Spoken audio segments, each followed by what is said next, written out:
Advantages and disadvantages of open-ended questions. This is what you're struggling with. You let me know down in the comments of another video that you need more information about this, so I'm happy to share it with you on this episode of The Inside BS Show. Hi, my name is Dave Lorenzo. Welcome to another edition of the Inside BS Sales Tips Show. Today we're covering the advantages and disadvantages of open-ended questions. And I understand why you're struggling with this as a sales professional or as an entrepreneur or as an independent professional, lawyer, CPA looking to develop your business.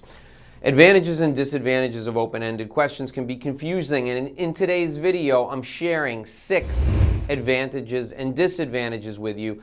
Also, at the end of our time together today, my 7th point is going to be a word of caution. If you don't be careful of the 7th thing I'm going to share with you, the thing I'm going to share with you at the very end of the video, if you don't follow that guidance, you could just blow the whole thing. I don't want to see you do that. Stick with me to the end of the video. All right, we're going to dive right into the content. This is the advantages and disadvantages of open-ended questions. Advantage number 1, open-ended questions help to get people talking. You learn how to close a deal when the person you're working with tells you. The deals don't close because you use magic words or because you click the top of the pen and hand it to them to sign on the dotted line. That's not the way deals close. Deals close when you use the information that the person gives you to help them see that you have the solution to their problem. And open-ended questions get people talking. If you're thinking about the advantages and disadvantages of open-ended questions, the huge advantage to an open-ended question is that it gets people talking, gets them to spill their guts, it gets them to give you information that you can use later on to help them see the light, to help them see that your product, your service is perfect for them. That's the first advantage to using open-ended questions, the first advantage to open-ended questions in sales. When it comes to the advantages and disadvantages of open-ended questions, point number 2 is an advantage. It helps you uncover ways to sell. Open-ended questions help you uncover ways to sell to the person sitting across from you. So you're looking to figure out what you can do to help that person solve a problem, to help them achieve a goal, to help them make money, to help them reduce risk. You can't get there with closed-ended questions. Getting to the heart of the matter is essential, and the only way to do that is with open-ended questions, and that's truly an advantage. So when you look at the person sitting across the table from you and you say, I've heard only good things from you for the last 10 minutes. Help me out here. Explain why we're having this meeting. What were you hoping that I could do for you today? That's a great open-ended question. And the advantage of that open-ended question is they're going to tell you specifically what you need to do in order to close the deal. When it comes to advantages and disadvantages of open-ended questions, a huge advantage is that it will help you uncover ways to sell to the person sitting across from you. I don't know of any other hocus pocus technique that will do that other than having a genuine conversation with the client that's sitting across the table. It's a huge advantage. When it comes to advantages and disadvantages of open-ended questions, point number 3 is a huge advantage, and that is that you get to lead the client discovery process. Most salespeople walk into a meeting and they let the client lead them through that sales meeting, and that's a huge mistake. Your goal is to uncover what the client's issues are and what the client's needs are. And in order to lead that discovery process, you need to ask open-ended questions. So if we're talking about advantages and disadvantages of open-ended questions, a huge advantage is that you lead the client discovery process. That means that open-ended questions allow you to chart the path that you walk down with your client. You've heard me talk about my revenue roadmap before, and the first step in the revenue roadmap is figuring out who your ideal client is. Well, how do we get to that point? We discover what problems, what issues, what questions our client may have. And then if we can answer those questions, if we can solve those problems, if we can help them with those issues, they just might be our ideal clients. So leading the discovery process is the third advantage to open-ended questions in sales. So I've got another advantage for you when it comes to open-ended questions, and this advantage is one of the things that you're going to like best. It's one of the things that most salespeople like best about open-ended questions, and that advantage is that it's consultative. It doesn't appear pushy. It's so important in sales when we're looking for relationships, when we're looking to develop relationships, that we focus on being consultative, asking questions that help us uncover either what the prospect is feeling from a pain perspective or what they're looking to accomplish with their goals. So that consultative approach, we lead with empathy, and it helps us connect with the prospect on an emotional level. They are automatically drawn into the conversation, and it's a huge advantage to be consultative and not to be pushy.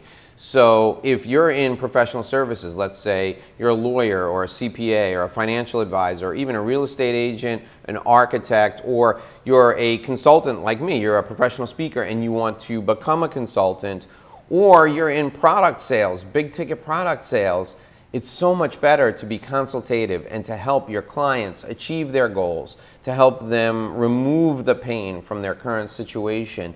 It's a connection on a visceral, emotional level. So the advantage to open-ended sales, the fourth one, is that it's consultative and it's not pushy. So when it comes to advantages and disadvantages of open-ended questions, I have to give you a couple of disadvantages. And the first one is that you need to control your emotions when you're asking these questions, because sometimes people are going to frustrate you. They're going to try and be evasive. So you can't get frustrated overtly with the client. You need to control the sales process, and controlling the sales process starts with controlling your emotions. So do not get frustrated if people struggle to give you good answers. Just find other ways, find new ways, find creative ways to ask the questions in an open-ended fashion. And you can take that disadvantage that you need to control your emotions when you're frustrated. You can take that disadvantage and turn it around to an advantage, because open-ended questions in sales lead to good things, but you must maintain control. Now, if you want the second disadvantage, that's coming up in point number 6. It's coming at you right now. So stay with me, because here we go for the second disadvantage, point number 6 in the advantages and disadvantages of open-ended questions. Here it is. Number 6 is a disadvantage also. Number 6 is that open-ended questions require practice. It's a disadvantage to using open-ended questions in sales. Look, I think all of the other advantages outweigh these two disadvantages, but you've got to practice your open-ended questions if you want to get them right. So if we're writing down advantages and disadvantages of open-ended questions for sales, or for your discovery process, or for your consulting process, a disadvantage is that you have to practice these open-ended questions. Now, my recommendation is that you practice at home, practice with your family, practice with your kids, practice with your spouse, practice with your employees at the office. But open-ended questions definitely require practice. If you don't practice, you're not going to get the results that you want. So in terms of advantages and disadvantages of open-ended questions in sales, it does require practice. That is a disadvantage, but the advantages really far outweigh the disadvantages. I have one final point for you, and that's a caution, and I want you to really take note of this. So join me for this final point, the cautionary tale that I'm going to tell you coming up right now. All right, we covered the advantages and a couple of disadvantages of open-ended questions. Now I've got point number 7 for you, and it's a cautionary tale.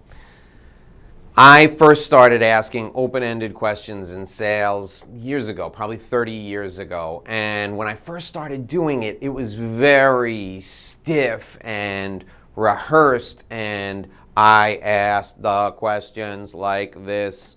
I seemed like a robot asking questions to ask the questions.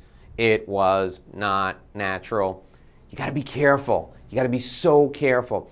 Follow the conversation. Now, you're going to go into every question, every interaction with your prospective client, and you're going to be thinking about these open-ended questions. They're going to be top of mind for you, and you're going to want to get them all in.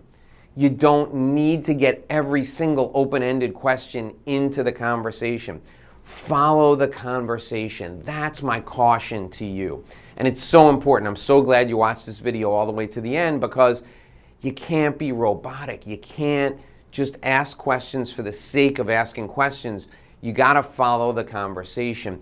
The whole point is to listen, to uncover what the person across from you is feeling, and to help them fix the problem, to take away their bad feelings, their fear, their concern, their guilt, take away all of that pain from them.